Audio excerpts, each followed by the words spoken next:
Hello, podcast listeners. You are now listening to the Coffee, Health, and Science podcast. I'm your host, Jordan River, and I want to thank you for tuning in today. Before we get started, I urge you to share the Coffee, Health, and Science podcast. Spread the show. It's how we go. It's how we grow. And make sure to subscribe. That's how you go and find every episode of the show.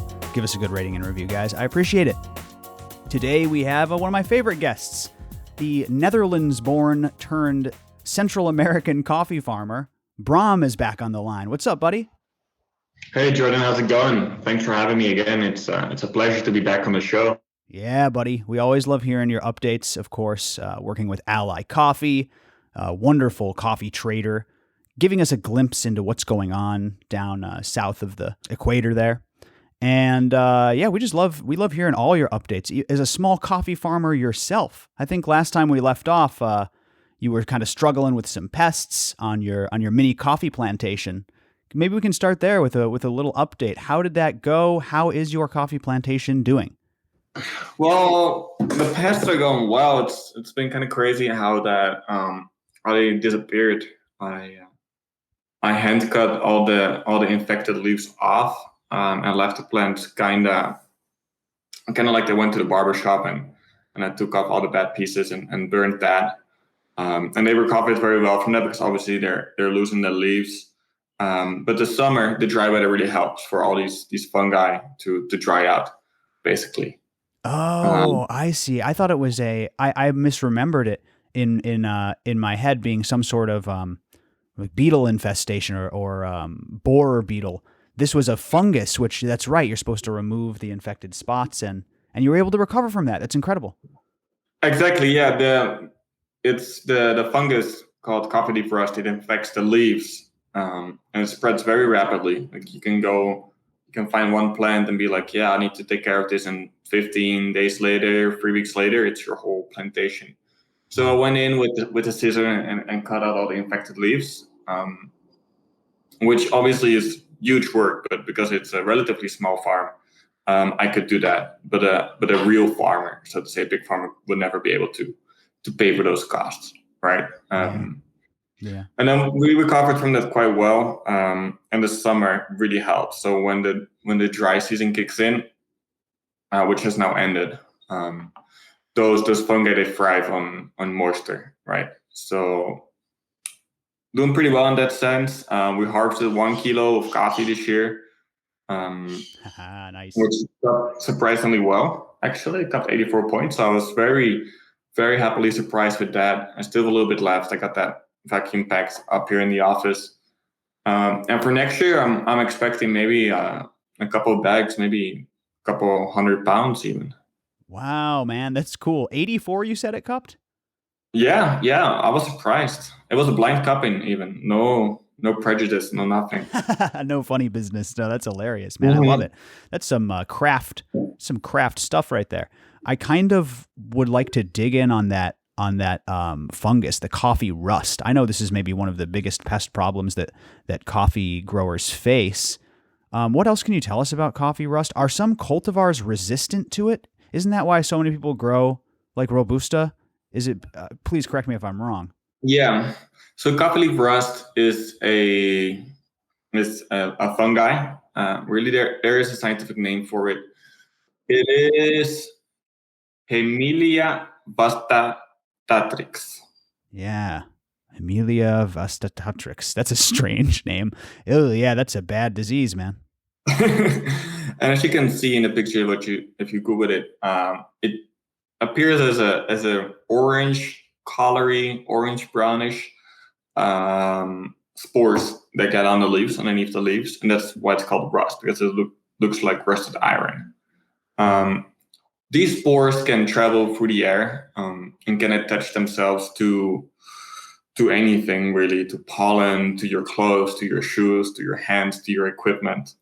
Hence, it travels very fast throughout the country. So there's not much you can do against how it spreads, right? You can spray your farm with an immense amount of fungicides, which most people do, but it still doesn't mean that, someone else comes in and hasn't cleaned their boots and brings it into your farm. Wow. And there's about 9 or 11 active different strains that all work a little bit different, right? So as we have many different variations of COVID as well, right? We have like the Brazilian strain and the UK strain and the South African strain. Rust works very similarly, so it continuously adapts itself. Wow. So yes, there are resistant varieties or cultivars within Arabica, and then there's Robusta, which is almost completely resistant. However, the problem is that as it is a fungi, it can very rapidly change itself and continue to attack. So we have a common saying here that no coffee is resistant. The best you get is tolerant. So it will be affected one way or the other. And the question is, how badly does the infection affect the plant? If it's very bad, it will lose all its leaves, and it will not necessarily die, but without leaves, it cannot do photosynthesis, and it will not be productive. Right. And you will have to cut off that tree basically from the bottom to start over again. Jeez. And some plants, they get it and they'll not throw off their leaves or not as many. This is what we call tolerant. Okay. And I'd imagine it probably has to do with the health of the plant. I know that these types of infections, if your plant isn't doing well already, if it's undernourished or underwatered or overwatered or whatever, it probably gets hit harder. And this is like a devastating, on a large scale, as you said earlier, this can completely devastate your harvest. Exactly. And what you say is very correct. You need a multi-pronged approach to prevent it. So it's not only about spraying fungicides, either organic or chemical fungicides. You also need to keep up with a good nutritional plan and have favorable weather conditions to avoid or prevent the spread, right? But if it's very humid and you haven't fertilized, then you can use the fungicide, but still your plants are already in a weakened state, right? Wow, man. Farming is tough. There is one thing that I've heard. We have a kind of in-house regenerative organic farming specialist, Mary Beth Sanchez, and she's talked about people who use compost teas containing that lovely beneficial bacteria. You know, you water it into your soil, it brings life to your soil, but you can also spray them, a foliar application on your plants.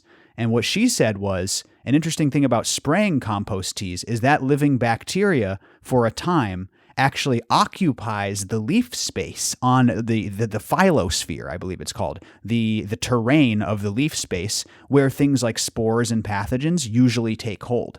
So she was saying that basically by using these compost teas and occupying this vulnerable phyllosphere space, you can reduce your risk of spores and mold settling just by applying living compost tea. I don't know if that's something you've heard, but I thought you'd find that interesting. Yeah, no, that's super interesting. I have heard of the compost tea. I made it as well on my farm. It's very interesting to me because you're basically reproducing bacteria in a controlled environment to then release them back into nature, right? So you take what's from nature and then you reproduce it and you give it back, which I love, just the philosophy of that, right? Yeah, absolutely. But I haven't heard about occupying that space. The thing is, I've tried to use some of these organic teas, as you call them, or caldos. The thing is, they need a very constant application. Sure. So you need to do it like every 2 weeks or monthly, which is quite intensive. That is true. Absolutely true. And what I saw, some of the farms were using their waste. You know, a lot of farmers will use, you know, clippings of these trees or whatever, leaves of all kinds. That goes into the compost, right? But with the coffee cherry, they're using the cherry a lot of the time. Is that a correct assessment? Exactly. For the compost, you can use the coffee cherry, which is even more regenerative or circular, because you take the coffee bean out of the cherry, right? That's what we make coffee of. But the plant also produced everything that seed needed to be grown in the first place, which is the skin, the cherry, the mucilage, because we're basically taking that seed out and we're not doing anything with the food the plant produced for that seed to actually grow. Because in theory, it's given it a skin, it's given it mucilage, which is the gooey, honey-like liquid that's in the coffee cherry. All that is is not for us to consume, it's for the seed to grow, right? And when we take the seed out to make coffee of it, we waste all that, all that nutrition the plant made for the seed. All that stored energy. Exactly. And we can capture that and give it back to the soil for the plant to take it up again. Wow, man, that's a really powerful way of thinking. I'd never really thought about it in that way. And you're right.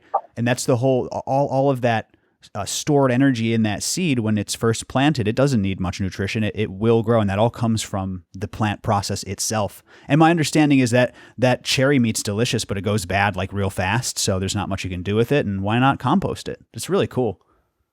Exactly. You could make a tea out of it, but it's not applicable on a large scale. And also the mucilage, the gooey liquid, most people don't do much with it. And actually, if you don't do anything with it, it's more harmful because it will compost in an uncontrolled environment and release methane and other greenhouse gases. Whoa. But if you do it correctly, there's many ways to do it. As there isn't anything with agriculture, there's many philosophies. But if you do it correctly, it's very interesting how quickly it turns into compost. It only takes about 6 months. And it gets super hot. So people, the best way to do it, as far as my knowledge goes, is to build like pyramids of it and treat it again with those microorganisms, for example, I was speaking about before you capture from the nature, and really increase that bacterial activity. Jeez. And it gets super hot in here. You can burn your hands if you put your hands inside of that. And that is the microbacteria doing their work. Wow. And I went to a farm a couple of weeks ago where they showed me a picture before and after, and you see this huge mountain of, this was a big farm, huge mountain of coffee cherries. And only 6 months later, it's just earth that's left, which they obviously reapplied to the farm. Wow. And that's just time and bacteria going to work, and probably a little bit of pressure from the huge pyramid, as you said. That probably applies a little bit of pressure. That's wild, man. Exactly. And the interesting thing is, why does it compost so quickly here in for example, Central America? And why does your banana you throw in your compost, your banana peel you throw in your compost in the US, it doesn't compost that quickly, right? It will take forever to completely disappear.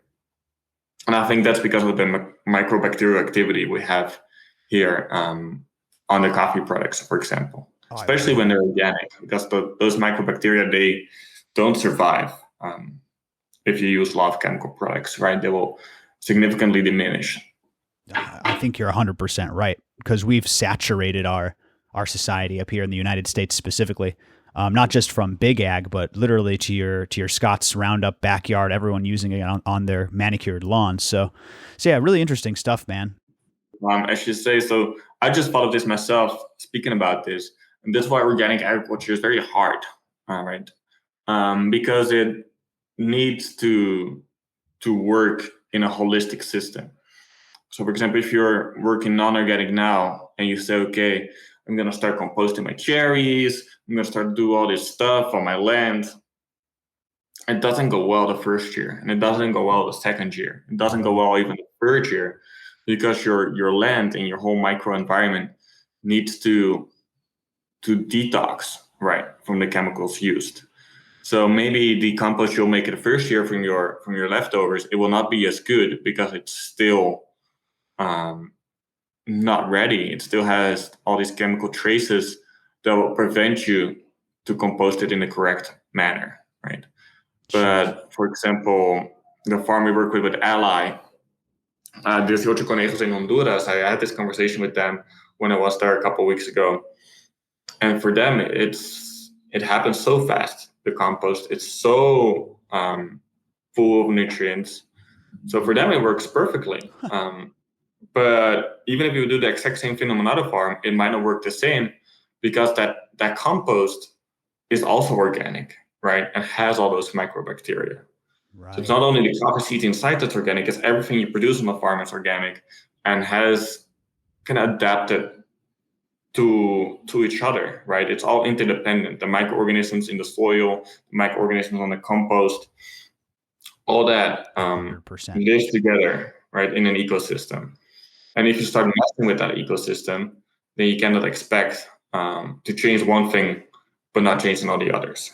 That's exactly right, man. And we don't realize the level of intricacy and the level of saturation that these microbiological organisms play in nature and in our own health. So like there's studies on spending time in the forest and spending time in the woods and what it does to the microbiome on the human skin and how that plays into our health. So when we're kind of using these chemicals in all these ways, it's not just about soil health, even though that is a huge part of it. Like, you're right. Something about the natural state of things and the natural state of the land is completely saturated and largely dictated by microbes, bacteria, fungi, protozoa, all these little creatures that are microbiological organisms. It's crazy, man. I love it. Yeah, totally. And it's on and in everything we consume.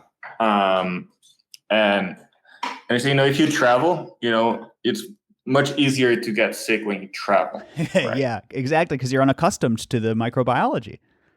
Exactly. It's your microbes who react to the different microbes they're receiving. So true, man. I'm not sure how much detail you want about microbes and the gut, but oh man, you're speaking my language. I do know that when these levels get off, these levels, there's trillions of different types of bacteria in the human gut and the microbiome in general. And when they get off, when they get out of balance, when one is lacking, there's some evidence that shows that these are the things that prevent cancer from happening. The cancer cells are always cropping up, but it's actually your microbiome that shoots them down. And so, we're kind of screwing with that, as you said, when we're growing our food with these chemical pesticides, chemical fertilizers, possibly. Really seems to be the pesticide and fungicides, but man. Anyways, this has been an incredible exploration. I want to make sure that we make a little bit of room towards the end here. Although I could just talk to you about farming coffee all day, man. Honestly, I could. I bet. There was one article I wanted to kind of bring up, though, because how could we not bring it up here on the Coffee, Health, and Science podcast? Did you see this, what was it, Weather Channel, I think, put it out? The future of coffee. New cultivars that are being developed or have been developed that are resistant to climate change, which is threatening so much coffee land. I know they do a lot of traditional breeding in coffee, right? They're always working on the next new strain, and they usually do that through traditional means, right? Through pollination. Correct me if I'm wrong, as opposed to GMOs and things like that. Yeah, no, that's correct. Traditionally, it is hand pollination that makes the crosses. So you literally take the flower from one coffee plant, and with a little swab, you capture the pollen, and then you go to another coffee plant, and you put that pollen on the other plant. And put a plastic bag over it, and that's how from that seed, that's how you get a hybrid, right? Right. Which is very traditional, very labor intensive. But indeed, I saw that article you sent over. Many people sent it over for in my family and my friends. I'm still just that coffee guy. So whenever something from coffee reaches mainstream media, I get a lot of people who send it over. But it's to correct you. Actually, it's not a new cultivar they discovered. They discovered or rediscovered an entire species. Oh wow, that's right. Yeah. So cultivar is what we say, Catura, Catui, Geisha, which are all Arabicas. But a little bit up on the taxonomy scale, there's the species, and this is a completely new species they discovered. So that's why it was much more hype, actually. Wow, man. So that's like the difference between an Arabica and a Robusta is this type exactly. And do we have the name? I know I saw I don't want to play the video. Yeah, here. It's Stenophila. Stenophila. Interesting. Wow. Yeah. So what do you think? Is that going to be the next Arabica? Like, are we going to have to learn that word here down the road as the globe gets hotter and hotter? Yeah, I want to try it most of all. It's got to taste good. I hope it tastes good. I'm a coffee cupper myself, so I'm very excited to try it. I think, especially in breeding or discovering these species, people are not necessarily looking for the next 90-point coffee, right? People are looking for the next good 78, 80 point, common coffee consumption coffee, but which is very resistant. So resistant over quality, right? Mm-hmm. But as the article says, and I'm not sure who were the coppers on this panel, it said it was both better than Arabica and more resistant, especially more resistance to heat. So coffee is especially Arabica is a very delicate plant. And it says that this plant could tolerate 6 degrees Celsius more, which would be huge. It will give us, another 50 years of global warming before this plant dies off as well. Damn, man. Okay, so that's a pretty big difference there, especially because, like you said, it seems to be so sensitive to that excessive heat. Exactly, and this one was discovered in West Africa. And there's not a lot of commercial coffee cultivation there. It's very small compared to Latin America and East Africa and Southeast Asia. So I'm looking forward to the trials. I'm sure they will do a couple of different trials in different countries. But before this would, for example, hit your supermarket shelves, I would say you're definitely looking at least another 20, 30 years, right? Oh, if it ever reaches there. Damn. Okay. Wow. So that's the type of lag we're dealing with. Yeah, especially when this is a completely new species. So now it's been, rediscovered. In the article I read, it was rediscovered in 2018, I believe. So now they did a couple of trials locally in West Africa. And now I suppose, or I hope they will do trials in, East Africa, Indonesia, Brazil, Colombia, Central America, to see how does it adapt to different climates, different growing regions. And then from there, if those trials are approved, which should take approximately 5 to 7 years, because you need to see how does the plant develop, how does it produce over multiple years, how does it cup over multiple years. Then they can start reproducing it before seed distribution begins. But this is all as well controlled and coordinated, for example, by each local coffee institution. Because they won't just put these seeds out into the world if they don't know it's good, right? Sure. That can be very real. Yeah, that could be dangerous. I laugh, but it sounds so official. The coffee institution, they're going to come stomp out your plants if it's not. Because I can understand why. You don't want some invasive species or some pest prone species to get out there and kind of become prevalent, right? Is that the fear? Exactly, that's the fear. An uncontrolled seed distribution can have bad consequences because it can indeed be much more prone to diseases, or it can even bring new diseases into the country. So that's why people are very cautious with that. For example, here in Costa Rica, they're now just starting to do trials with Robusta coffee in some areas. And I wanted to pick some plants up to plant on my little farm and see how it does in that region. And maybe plant it on some lower areas where I could plant some coffee as well. But it was impossible for me to get the plants. It's just told me, no, you're not allowed. Only these 3, 4 selected farmers who are part of the trial can grow this, and you can't. I was there. I had the plants in my hand. It's like, just give me one plant, please. Man, they don't mess around. The Coffee Institute. You don't want to get on the Coffee Institute's bad side, man. That's hard. Yeah, not exactly. Even one. We don't. They wouldn't even let you have a cutting. Exactly. So I'm still looking for it. You're going to be the next Gabriel Declue when you sneak in there and steal a cutting. Listen, man, this was killer. We got to let you go. Like I said, I could discuss coffee and farming all day. Best of luck to you, Bram. Of course, we are here for more updates in the future. What else you got going on before we wrap it up? What's coming down the pipe for you and Ally Coffee? Anything you want to talk about here? Here, man, there's always a lot in the pipeline. I think right now with Ally here in Central America, we're working very hard on the exports, which is the harvesting season runs from December up until May. No, sorry, up until March. And then the export season is April, May, June, July. So we're it's a little bit more of a desk job these months, and then we go back into the fields and we continue to look for more producers to work with. Fortunately, coffee is still a growing market, and we've been fortunate enough to grow as well. So we hope to welcome more producing partners to our little community here in Central America of like-minded farmers. So that's what's going on. I think I said this as well last time. What's most important still is to grow the specialty coffee market, right? Because there's so many producers who want to participate, and the more we can grow it, the more people we can welcome to this new model. Love it, man. Absolutely love it. We love what's going on with Ally Coffee, everything that's going on in your little mini plantation. I'll call it a mini plantation. That's a real plantation. Yeah. Stay tuned, everybody. Thank you so much for listening to the Coffee, Health, and Science podcast. This is Bram from Ally Coffee and Jordan River signing off. Wishing you an extraordinary day. We'll see you next time on the CHSP. Thanks so much for having me, Jordan. Thanks, guys, for listening.